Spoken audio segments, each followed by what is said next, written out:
She stood in the doorway of apartment 8 at Kensington Palace, probably for the last time as a married woman living there, and if walls could talk, the stories they would tell would break your heart all over again.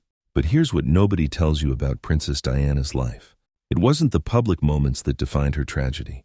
It was the private spaces, the houses, the rooms, the places where she laughed, cried, planned her escape, and ultimately realized there might never be one. You think you know Diana's story, but you don't know it like this. Because what we're about to explore isn't just about a princess. It's about a woman who was slowly suffocated by golden cages, each one more beautiful and more devastating than the last. And the thing is, each house in her life tells a different chapter of that story. Each one watched her transform from a shy kindergarten teacher into the most photographed woman in the world, and then into something else entirely. Something broken, something fighting to be whole again.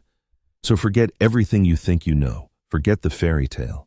Because the real story, the one written in the architecture of her life, in the walls that contained her joy and witnessed her pain, is so much more complex and so much more human than any headline could ever capture. Let's start with a place most people overlook. Park House, a 10-bedroom, 10-bathroom mansion on the Sandringham estate leased to Diana's family by Queen Elizabeth herself. Diana Frances Spencer was born there on July 1, 1961. And if you want to understand everything that came after, you need to understand this. She grew up quite literally in the shadow of the royal family. Park House sat on the Queen's private estate. Young Diana could see Sandringham House from her bedroom window. The royal children, including Charles, would sometimes play nearby. She was close enough to touch that world, but not part of it, not yet. And here's something that haunts me about Park House. It's where Diana's mother, Frances, walked out when Diana was just 6 years old. Picture this, a little girl in this enormous house, watching her mother leave, and nobody explaining why in a way that makes sense to a child. The house suddenly felt bigger, didn't it? More echoing. The divorce that followed was bitter and public by aristocratic standards, and Diana and her siblings were caught in the middle. Her father, Earl Spencer, won custody, which was almost unheard of in that era. The courts didn't typically favor fathers, but they did in this case. And that tells you something about how nasty things got.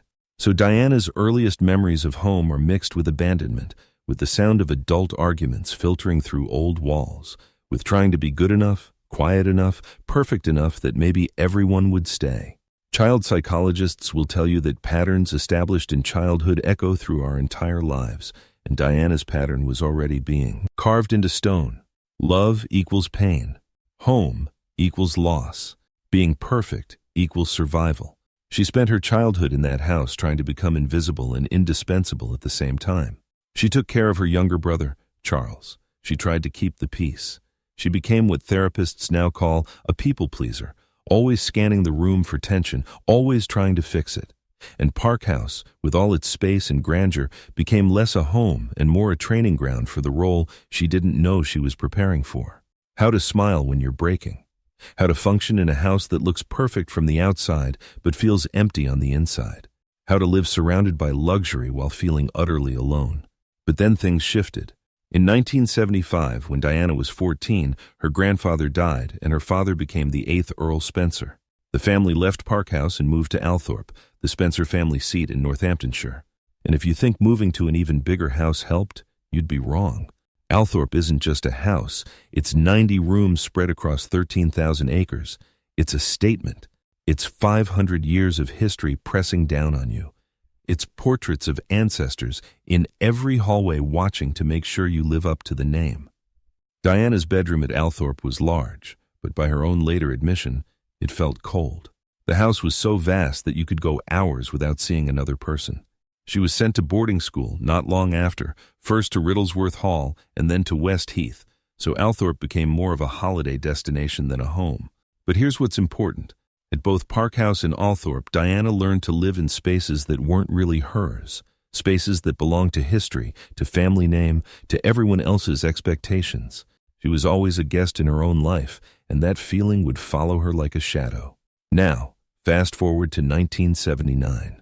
Diana, just 18, leaves school without any particular academic achievements. She wasn't university material, by her own admission, but she was kind, intuitive, and good with children. So she did what many upper-class girls did. She went to London, and her parents bought her a flat. And this is where our story really begins to break your heart, because for a brief, shining moment, Diana had something she'd never had before: freedom, independence, a space that was actually hers. The flat was at Coleherne Court in Earl's Court, South Kensington. It wasn't palatial. It was a 3-bedroom apartment that she shared with 3 roommates, all friends from her school days: Virginia Pittman, Carolyn Pride, and Anne Bolton. They split the rent, which Diana's parents covered. She worked as a kindergarten teacher at the Young England School in Pimlico, making something like £5 a week, which even then was barely anything. She cleaned her sister's houses for extra money. She was, for all intents and purposes, living like any other young woman in London in 1980. And by every account, she loved it. She was happy. She'd come home from work, the girls would cook dinner together. They'd watch television, gossip about boys, worry about bills, plan nights out. Diana's job was to take out the trash, and she did it without complaining. She drove a small car, a Metro, that she was constantly getting parking tickets for. She took dance lessons. She went to parties. She dated. Nothing serious, but she dated. She was figuring out who she was in the world. The flat at Coleherne Court was decorated simply: floral prints, comfortable furniture, nothing fancy. Diana's room was modest. She kept it neat, organized. Photos of friends, stuffed animals from childhood, a few books. It was the room of a girl becoming a woman, someone just starting to test the boundaries of adult life. And here's the thing that kills me. She had no idea that this period, these few months of normalcy, would be the last time she'd ever experience anything like freedom. No idea that the walls closing in around her were already in motion. Because in July 1980, Diana was invited to a country house party at the estate of Commander Robert de Pass. And who else was there? Prince Charles, 31 years old, under pressure from his family and the press to find a suitable wife and settle down. His previous relationship with Camilla Parker Bowles had been deemed inappropriate because Camilla wasn't aristocratic enough, wasn't virginal, wasn't suitable for a future king. So Charles was looking, in that cold, calculated way that royalty approaches marriage, for someone appropriate. They'd met before, Diana and Charles. She was 16 at the time, barely more than a child. But now, at 19, she'd grown into her looks. Tall, blonde, shy, but charming. And here's what sealed it for Charles, at least initially. They were watching a polo match, and Diana expressed sympathy for his great-uncle, Lord Mountbatten, who'd been assassinated by the IRA the previous year. She told Charles how sad she'd been watching his face at the funeral on television, how alone he'd looked. And Charles, a man who'd spent his entire life being told what to do, who to be, how to feel, suddenly found someone who seemed to see him, who felt sorry for him, who might take care of him. He didn't fall in love with Diana. Let's be clear about that. He fell in love with the idea of Diana, the young, malleable, sympathetic girl who might fill the void that Camilla's absence had left. They started dating, if you can call it that. Charles would invite Diana to various events. She'd visit him at Highgrove, the house he'd recently bought in Gloucestershire, or at Balmoral in Scotland. And slowly, methodically, the trap was being set. Not because Charles was intentionally cruel, but because this is what the royal family does. They don't date. They audition. They assess. They calculate suitability. Diana was suitable, young enough to be molded, aristocratic enough to be acceptable, virgin enough to meet the archaic requirements for a future queen, kind enough to seem non-threatening, pretty enough to be an asset. And so, in February 1981, barely 6 months after that polo match, Charles proposed. He did it at Windsor Castle, in a room full of history and expectation, and when he asked if she'd marry him, she laughed. Not from joy, she later said, but from nerves. And Charles, in a moment that tells you everything about their entire relationship, said something like, "It's just the shock," as if her response was wrong, as if even her laughter needed correcting. She said yes, of course. Who says no to a prince? Who says no to becoming a princess? Who says no to the fairy tale? But here's what nobody tells you. The moment Diana said yes, she lost her last chance at the life she'd been building. The flat at Coleherne Court, the roommates, the teaching job, the taking out the trash, the parking tickets, the anonymous freedom of being just another girl in London. All of it, gone, vanished, as if it had never existed. Within days of the engagement, Diana moved out of Coleherne Court. She was immediately swept into Clarence House, the Queen Mother's residence, for what they called protection until the wedding. But protection from what? From the press, they said. From the public scrutiny that was about to descend. But really, it was the beginning of her isolation. The beginning of the royal family taking a 19-year-old girl and reshaping her into something they could use. Clarence House is beautiful, don't get me wrong. It's all elegant rooms and priceless art and staff who anticipate your every need. But Diana was there alone. Charles was busy with royal duties. The Queen Mother was kind enough but distant. Diana had no job to go to, no roommates to laugh with, no life outside of wedding preparations. She was given instructions on protocol, on how to walk, how to sit, how to smile, what to wear, what to say, what not to say. She was being transformed, polished, perfected for public consumption. And here's where the houses start to become prisons. Because Diana couldn't just leave. She couldn't pop out to see friends without a security detail. She couldn't drive herself anywhere. She couldn't have privacy. Even in this beautiful house, she was trapped, and she started to crack under the pressure. She developed bulimia, though nobody called it that at the time. She just stopped eating, or ate, and then made herself sick. Her body's way of exerting control when everything else was being controlled for her. Years later, Diana would talk about this period and describe it as terrifying. She was lonely, isolated, and already seeing signs that Charles wasn't emotionally available to her. He was still in love with Camilla. Everyone knew it. Diana knew it. But the machinery of a royal wedding was already in motion, and there was no stopping it. 500 million people were expected to watch. The dress was being made. Westminster Abbey was booked. You don't cancel something like that because a teenage girl is having doubts. The wedding happened on July 29, 1981. It was called the Wedding of the Century. Diana looked like every fairy tale princess you'd ever imagined, arriving at St. Paul's Cathedral in a dress with a 25-foot train, her face barely visible beneath her veil. And when Charles was asked if he loved Diana during a pre-wedding interview, he said, "Whatever love means. Not yes, not absolutely. Whatever love means." And Diana, sitting right next to him, had to smile through it.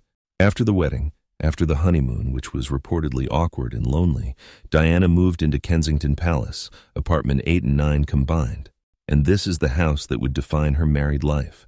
This is where she'd live for the next 16 years. This is where she'd raise her sons. This is where she'd fight with Charles, cry alone in the bathroom, plan her escape, and eventually build a life on her own terms. Or try to, at least. Kensington Palace isn't one building. It's a complex of apartments within the palace grounds, each one home to different members of the royal family. Margaret lived there. So did various cousins and lesser royals. But apartments 8 and 9 combined became Diana and Charles's official London residence. On paper, it was a gift, a home, a place to start their marriage. In reality, it was a gilded cage. The apartment was decorated to Charles's taste, which meant traditional, formal, stuffy. Dark wood paneling, antique furniture, oil paintings of ancestors and hunting scenes. Diana had little say in the decor initially. This was a royal residence, after all, with rules about what you could and couldn't change. The rooms were grand but cold, high ceilings that made voices echo, windows that looked out onto palace gardens that she couldn't just stroll through without security. It was beautiful in the way a museum is beautiful. You could admire it, but you couldn't really live in it. Diana tried to make it a home. She set up a nursery when she became pregnant with William barely a year into the marriage. She tried to create spaces where she could be herself. Her sitting room, where she'd later give her secret interviews to Andrew Morton for his biography, became her sanctuary. She filled it with photos of her sons, comfortable furniture, softer colors. It was the one room in the apartment that felt like hers. But Kensington Palace was never just about Diana's comfort. It was about the role, the performance. The apartment was set up to receive visitors, host official functions, maintain the appearance of a happy royal marriage. There were staff everywhere, butlers, housekeepers, security, secretaries. Diana couldn't have a private moment without someone potentially overhearing. She couldn't cry without worrying that staff would gossip. She couldn't fight with Charles without the walls carrying the sound. And the fights, oh, the fights. Charles was often absent, either at official events or spending time at Highgrove, which he considered his real home. When he was at Kensington Palace, he was distant, critical. Diana was too emotional, too needy, too public. She cared too much what people thought. She was too tactile with the children. She was too popular, which somehow made him feel diminished. The apartment became a battleground, with Diana fighting for attention, affection, partnership, and Charles withdrawing further and further into formality and duty. William was born in 1982, and for a brief moment, Kensington Palace felt alive. Diana threw herself into motherhood in a way that shocked the royal family. She insisted on raising her sons herself, not handing them off entirely to nannies as was traditional. She'd play with them on the floor of the apartment, filling the formal rooms with toy cars and building blocks and children's laughter. She'd take them to her sitting room and read to them, cuddle them, be present in a way royal parents traditionally weren't. But even this, the one thing that brought Diana joy, became complicated. Charles had opinions about child-rearing. The Queen had opinions. The staff had opinions.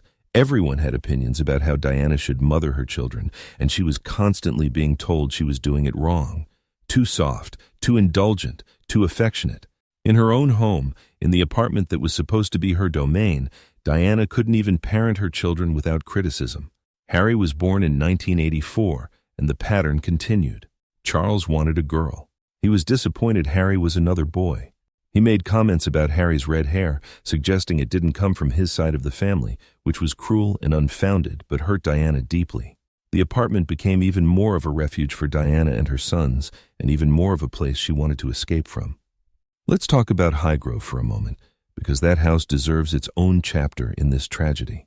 Charles bought Highgrove House in Gloucestershire in 1980, before he even proposed to Diana. It was his escape, his project, his place. A 3-story, 9-bedroom Georgian house with 347 acres of grounds that Charles could garden to his heart's content. And he loved it. Truly loved it in a way he never seemed to love Kensington Palace or any other royal residence. Here's the problem. Highgrove was Charles's house, decorated to Charles's taste, run according to Charles's schedule, existing primarily for Charles's comfort. Diana was expected to visit, to play the dutiful wife, to host weekend guests and pretend everything was fine. But she felt like a visitor in a house that should have been partly hers. The decor was all Charles. The routine was all Charles. Even the guest list was all Charles. And Camilla. Let's not dance around it. Camilla. Parker Bowles was a frequent topic of conversation at Highgrove, if not a frequent guest. Charles would take phone calls from her, disappear for long walks to call her, speak about her with obvious affection and longing. Diana knew.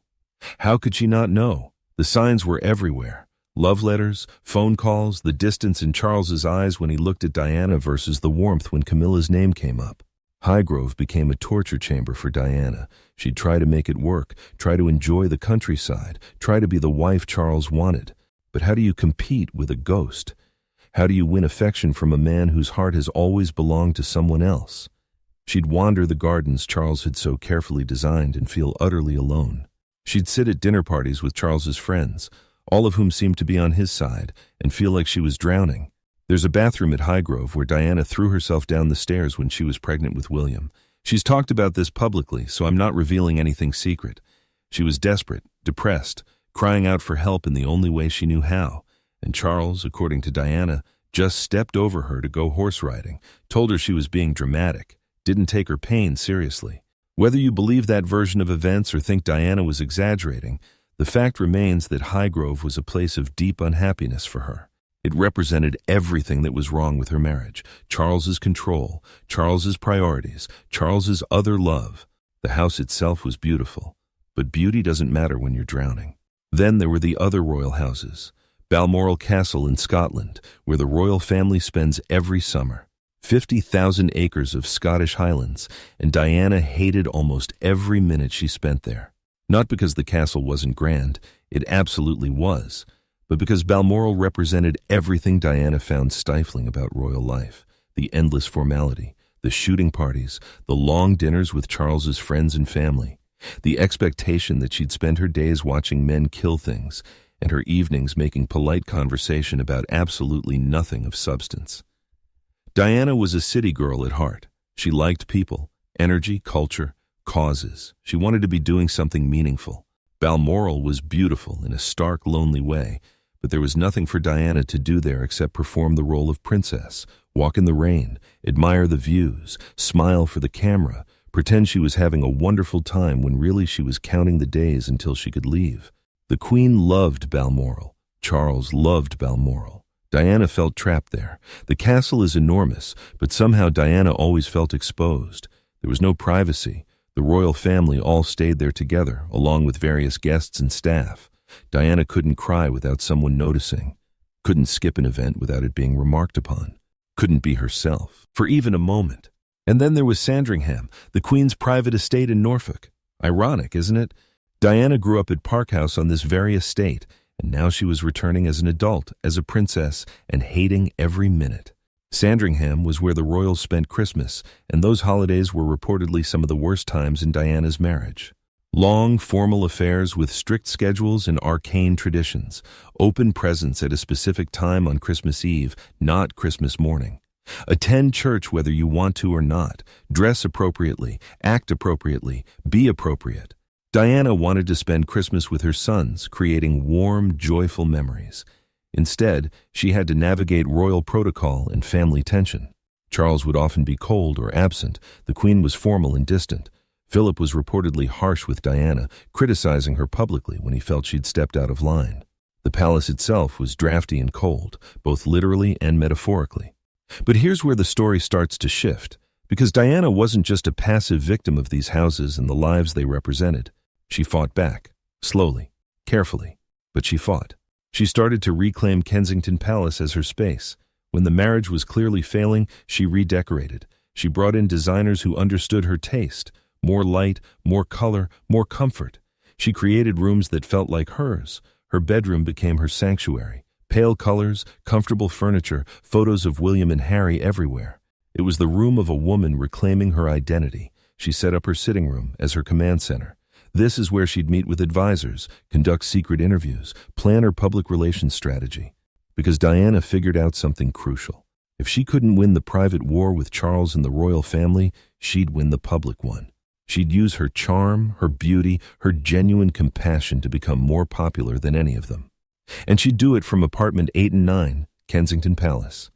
The early 90s were when everything came apart publicly. Andrew Morton's book, Diana, Her True Story, was published in 1992 and exposed the truth about the marriage. Diana had secretly cooperated, giving interviews through a friend, telling her side of the story.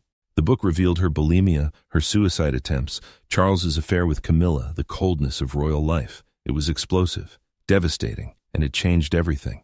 That same year, John Major announced in Parliament that Charles and Diana were separating, not divorcing, but separating. They'd continue to live in their separate spaces and perform royal duties, but the pretense of a happy marriage was over. Diana stayed at Kensington Palace. Charles essentially moved full-time to Highgrove. The houses that had witnessed their marriage's slow death now witnessed its formal end. But here's where Diana started to really live. The separation freed her in ways she'd never been free before. Kensington Palace became her base of operations for a new life. She continued her charity work but ramped it up. AIDS patients, homeless shelters, landmine victims. She threw herself into causes that mattered, using her platform for good. And she started dating. Not publicly at first, but she dated. She had relationships, affairs, connections. She was a woman in her 30s, finally experiencing adult relationships without the weight of a failed marriage crushing her.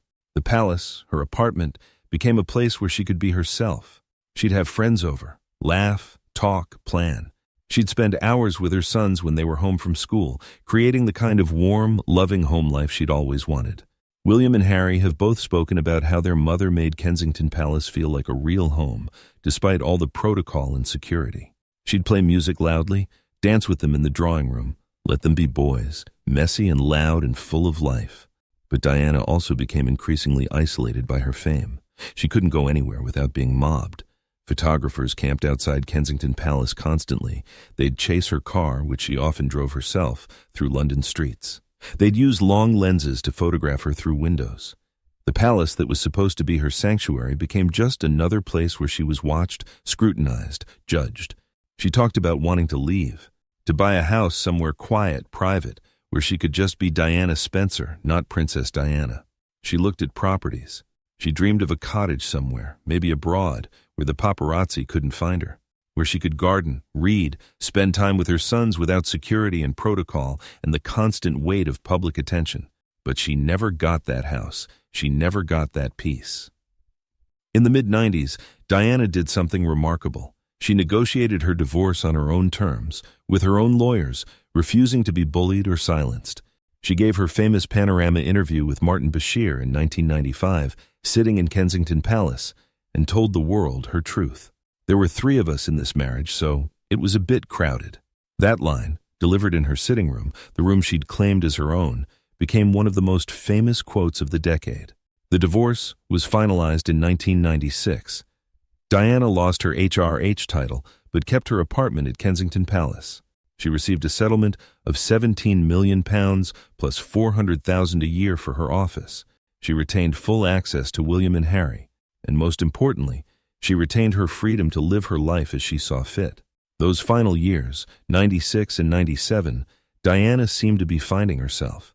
She was dating Dodi Fayed, the son of Egyptian billionaire Mohammed Al Fayed.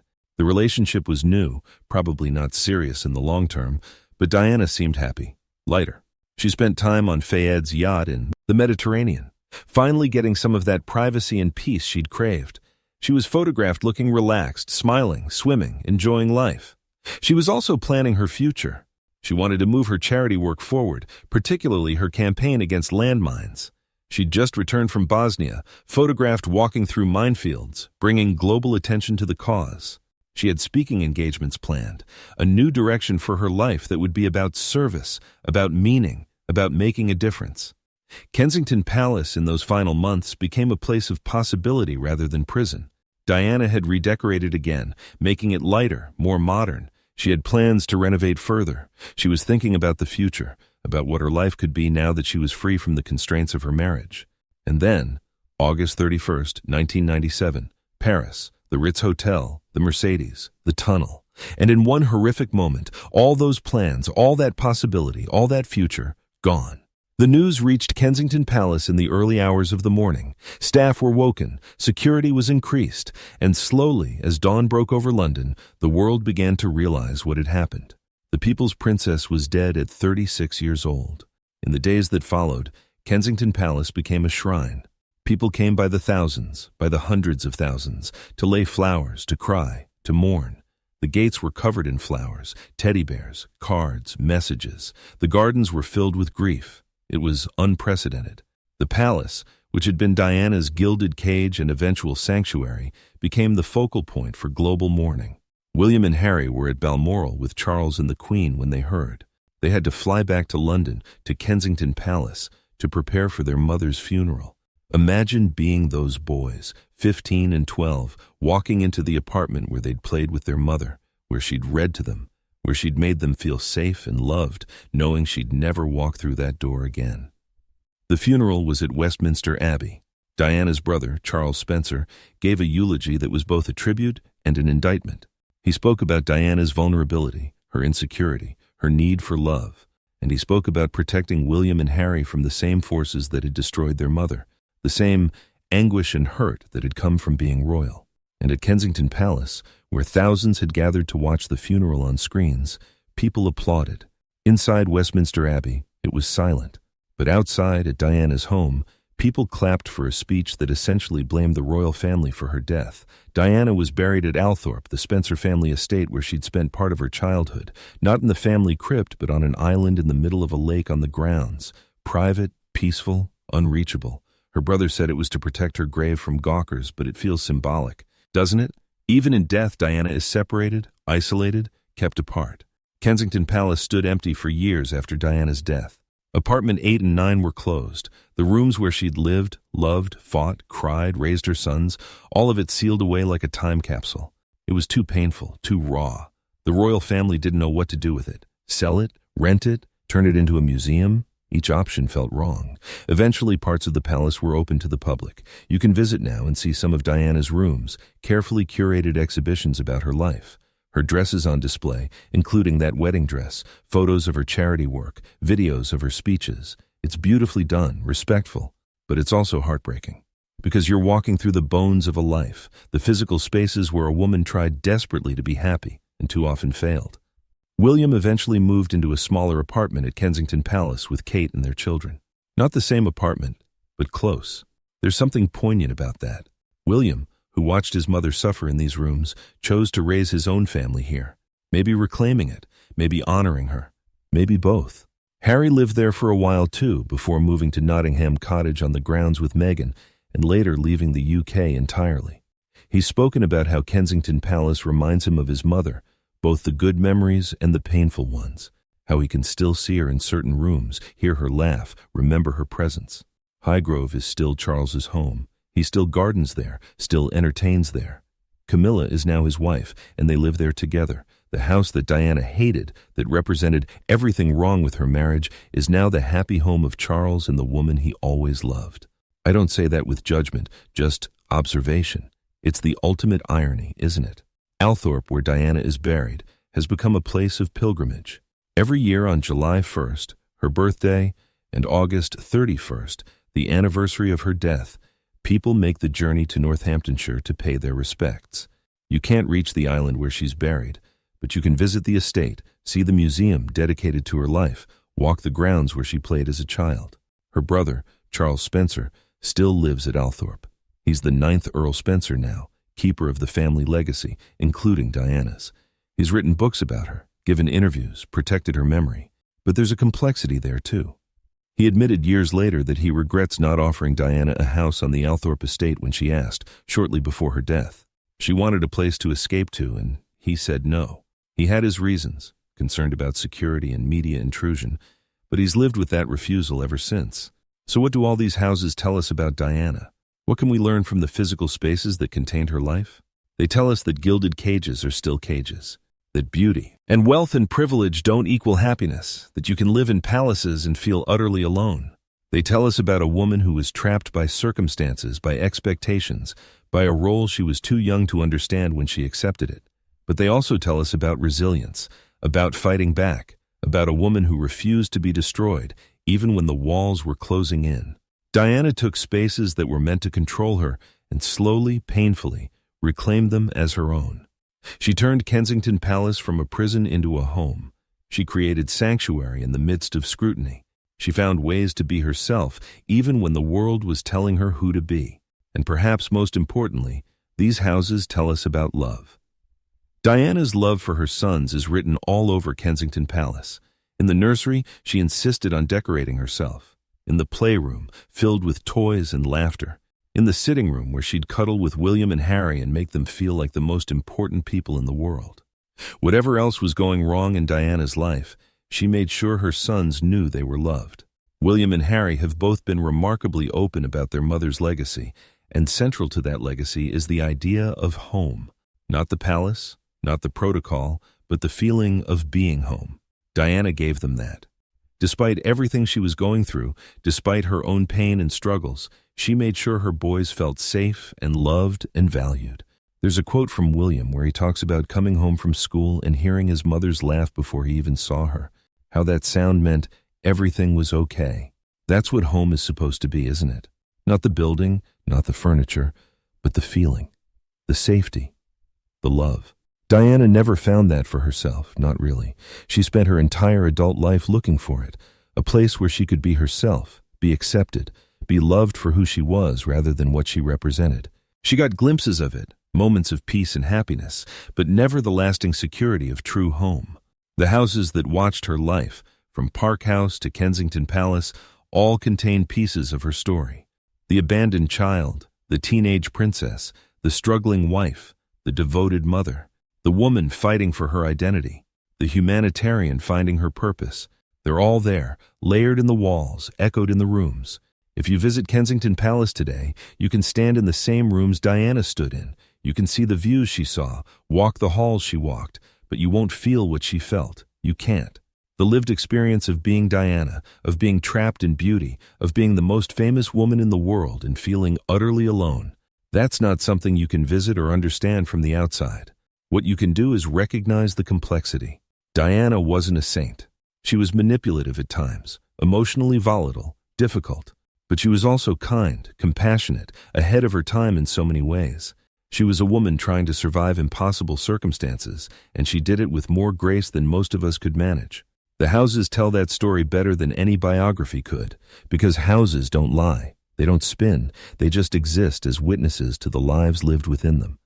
And the houses that witnessed Diana's life saw a tragedy. Not the fairy tale we were sold, but something far more human and heartbreaking. They saw a girl who grew up too fast, married too young, and was destroyed by a system that valued image over humanity. They saw a woman fighting to be more than a pretty face, more than a royal accessory, more than a breeding machine for heirs. They saw a mother who loved her children with fierce devotion. They saw someone who wanted, more than anything, to matter, to make a difference, to be loved. And in the end, she was. Not by Charles, not the way she wanted, not by the royal family, who never quite knew what to do with her, but by the public, by the millions of people around the world who saw something in Diana that resonated, who recognized her struggle as their own, who mourned her death as if they'd lost someone they knew. Those flowers at Kensington Palace, the ocean of grief that poured out after she died, that was real. That was millions of people saying, "We saw you, we understood, we loved you," and maybe, in some small way, that gives meaning to the tragedy. Because Diana's legacy isn't really about the houses she lived in or the titles she held. It's about the way she changed the monarchy, the way she modernized the royal family almost against their will, showing that you could be royal and still be human, still touch people, literally and figuratively, still show emotion, vulnerability, real care. William and Harry learned that from her, and they're carrying it forward.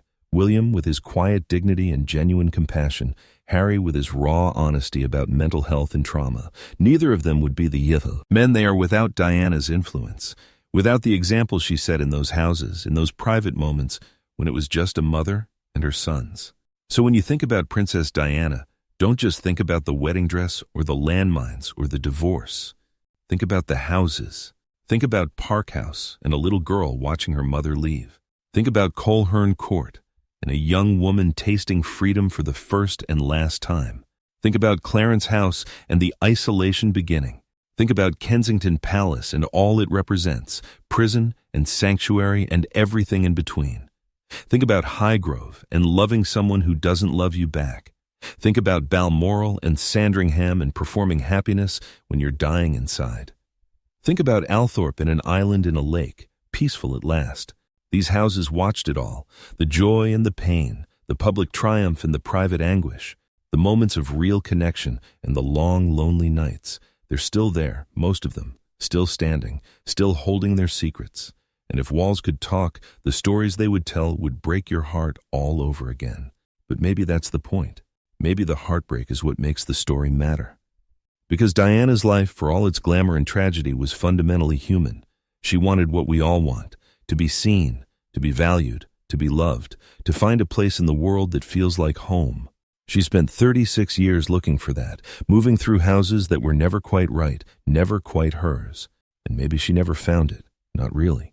But in the searching, in the trying, in the refusing to give up even when everything seemed impossible, she showed us something important. That home isn't really about the building, it's about the feeling. And if you're lucky, really lucky, you find people who make you feel at home no matter where you are. Diana found that with William and Harry. In the midst of everything else going wrong, she had them. She loved them. She made them feel safe. And they're still carrying that forward, still trying to create the kind of homes their mother would have wanted for them. Homes where love matters more than protocol, where being yourself is more important than being perfect, where the walls witness joy more than pain. That's Diana's real legacy. Not the houses she lived in, but the home she tried to create. Not the fairy tale that was sold to us, but the messy, complicated, beautiful truth of a woman who tried her best with what she had. And in the end, isn't that all any of us can do? Try our best, love the people who matter, fight for something meaningful, and hope that when our story is told, people understand that we were human, flawed, struggling, doing our best. The houses that watched Diana's life understood that. They saw her at her best and worst. They witnessed her transformation from shy teenager to global icon. They held her joy and her pain in equal measure, and they're still standing, still there, still telling her story to anyone who knows how to listen. So listen, pay attention, because Diana's story, told through these houses, is ultimately about all of us, about the spaces we inhabit and how they shape us, about the difference between a house and a home, about the courage it takes to keep trying when everything seems impossible, about loving and being loved and searching for meaning in a world that often seems meaningless. That's the tragic story of Princess Diana's secret royal retreats. Not so much secret as misunderstood. Not so much retreats as the physical markers of a life lived in the public eye, but desperate for privacy. The houses that watched it all, from the beginning to the heartbreaking end, are monuments now. Not just to Diana, but to everyone who's ever felt trapped in beauty, lost in luxury, searching for something real in a world of appearances. And maybe, just maybe, by understanding her story through these spaces, we can understand our own lives a little better. The places we've lived, the homes we've tried to create, the walls that have witnessed our own struggles and triumphs. We're all looking for the same thing Diana was looking for: a place to belong, a space to call home, people to love who love us back. She didn't always find it, but she never stopped looking. And in that searching, in that refusal to give up, she became more than a princess. She became human in the best and most complicated sense of the word. The houses remember.